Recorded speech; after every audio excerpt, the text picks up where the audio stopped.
আসসালামু আলাইকুম। দেখতে পাচ্ছেন এটা হচ্ছে আইফোন 14। তো এটার মধ্যে কিন্তু 18.5 অনেক আগেই আপডেট আসছে। তো আমার এলাকার এক ছোট ভাই ও কিন্তু সবসময় ফোন আপডেট করলে আমার কাছে নিয়ে আসে। তো আপডেট করার আগে কিছু গুরুত্বপূর্ণ পয়েন্ট আমাদের মনে রাখতে হবে, সেটা হচ্ছে আমাদের ফোনের চার্জ আমরা মিনিমাম আপনার 70 থেকে 80% উপরে রাখলে বেশি ভালো হবে।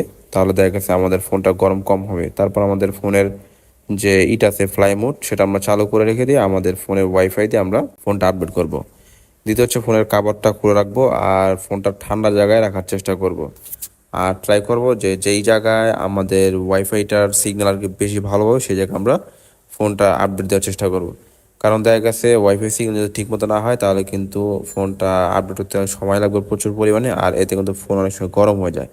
আর বেশিরভাগ সময় ফোন যখন গরম হয়ে যায় আপডেট দেওয়ার কারণে, এই গরমের কারণে কিন্তু আপনার ডিসপ্লের মধ্যে একটা আইসি থাকে, ওই আইসিটা কিন্তু পুড়ে যায়, আর এর কারণে আমাদের ফোনে কিন্তু গ্রিন লাইন ইস্যু চলে আসে। আর সবচেয়ে একটা গুরুত্বপূর্ণ জিনিস মনে রাখবেন যে আপনারা যদি আপনাদের ফোনে কম চার্জ নিয়ে তারপর যদি আপনার ফোনটা আপডেট করেন আর ওই মুহূর্তে যদি ফোনটা হঠাৎ করে বন্ধ হয়ে যায়, এতে করে কিন্তু অনেক সময় ফোন ডেড হয়ে যেতে পারে। তো অবশ্যই ফোনে আপনার মিনিমাম যে 50-60% উপরে চার্জ দিয়ে তারপর আপনার ফোনটা আপডেট করলে আপনার ফোনটা সেভ মতো আপডেট হবে।